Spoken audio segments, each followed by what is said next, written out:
We know how to turn on the water. We saw it. We saw it in the Tea Party movement. People are tired of Washington D.C. mandating to us in Texas how we're supposed to live our lives. I wish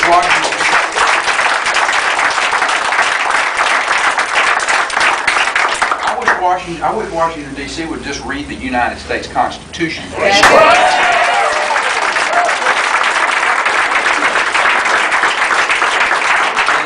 And understand what the 10th Amendment says. That the federal government was created by the states to be an agent for the states, not the other way around. Whether it's dealing with health care, whether it's dealing with energy policy. I mean, the idea that Washington, D.C.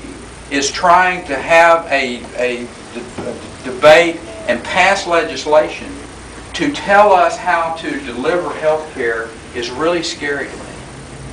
The idea that I just came back from an energy meeting with a group of Senator Patrick was there, and Representative Flesher, Senator Huffman was there, Joan was there, and Zerwas, Dr. Zerwas was there, and energy sector folks, and we talked about how this cap and trade, how this Markey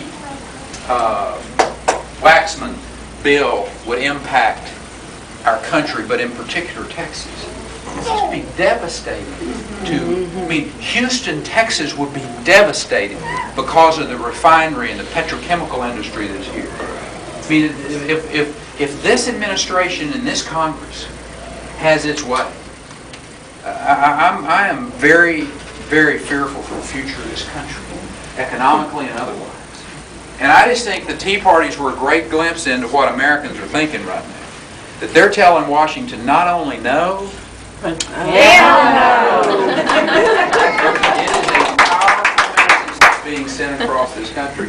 I feel good. Look, I know why Americans were really frustrated last year.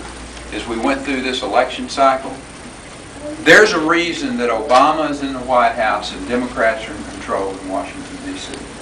And it's because Republicans stood up in front of people all across this country and said, elect me and I'm going to go to Washington and be a good Republican. They went to Washington, D.C. and acted like Democrats. They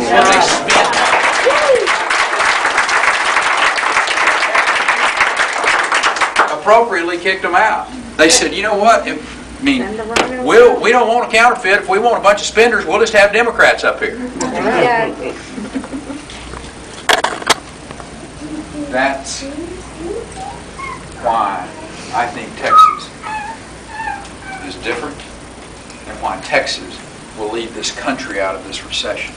Because we have elected real Republicans to office in this state that stood up and said, here's what we will do if you elect us, and then we've done it. And then it's a blueprint for people to follow. Keep your taxes as light on the business generators as you can. Have a regulatory climate that is not overburdening, a climate that is fair and predictable. Caterpillar is not shutting down plants in two places in other union-heavy states and consolidating all of their engine manufacturing in the state of Texas because there's some question about whether or not our regulatory climate is going to be predictable. Medtronics, which is one of the great names in medical technology, is not closing up their entire shop in the Bay Area of San Francisco, picking it up lock, stock, and barrel, moving it to San Antonio, Texas, because they are worried about whether or not they're going to be overtaxed. Right. Not the reason they're bringing 1,400 jobs.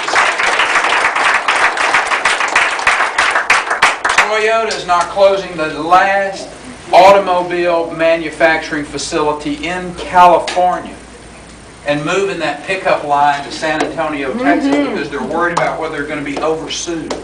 They're coming here because they know that those four principles that we put in place of keeping the taxes low, the regulatory climate fair and predictable, the legal system from oversuing, and focusing on our accountable public schools and appropriately funding them, which says to them, whether you're in a manufacturing line on an engine manufacturer like Caterpillar, or you're in a high-tech company like Medtronics, there is going to be a skilled workforce available there to fill those jobs you're in.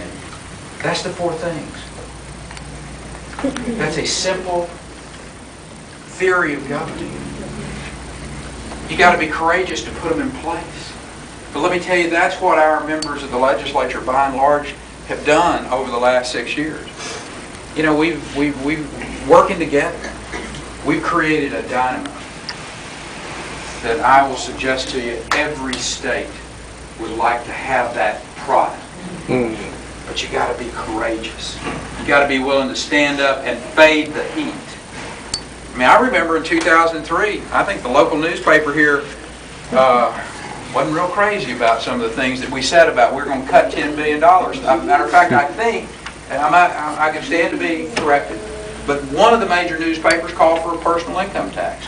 Said it's time for us to have a personal income tax. It would have been devastating. The message would have been devastating had the Texas legislature fallen into that, oh, we just can't cut that much out of our budget. I read every kind of criticism. If you cut $10 billion out of that budget, we will be the laughing stock of America. People will leave this state in droves. We'll never be able to recruit another professor to any of your universities. By the way, didn't you see the Houston Chronicle today? They just recruited a Nobel laureate from Texas A&M. Yes.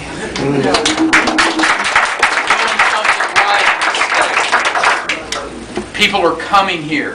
The University of Houston, using our Emerging Technology Fund, was able to recruit Dr. Gustafsson out of Sweden into U of H and Methodist Hospital in a collaborative effort on the cancer research. I mean, some powerful things going on in this state. Tulane lost a major adult stem cell researcher to the state of Texas because we were able to lure him over to Scott and White in conjunction with Texas A&M. That's what's going on. That's the type of competition that we need to see from state to state, rather than this Washington model of everybody's going to be the same. We need to allow the states to be the innovators, the laboratory of experimentation. Free these states to come up with ways to better deliver health care, to better build transportation infrastructure, to educate our children. That's the future of America. If the federal government will allow us, or the states may have to demand that the federal government follow the Constitution.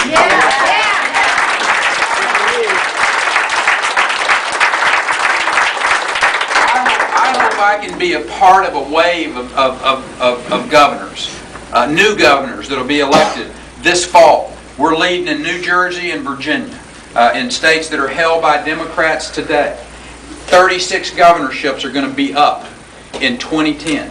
But a group of governors who are willing to stand up and say, you know what, Washington, no longer are we going to allow you to hold us hostage with our own money and make us take these dollars and have strings attached. We want to be competitive. And if Oklahoma decides that they don't want to ever pass any tort reform, if Oklahoma wants to tax businesses, if Oklahoma wants to do whatever else to make it hard on business generators, that ought to be their business. And then when the people leave their state, there's a reason for it. Hello? There's a reason. Listen, I heard the best one the other day. Somebody said, is there a better explanation? California is this beautiful state. It has got amazing resources, beautiful beaches. It's got all of these things it has to offer.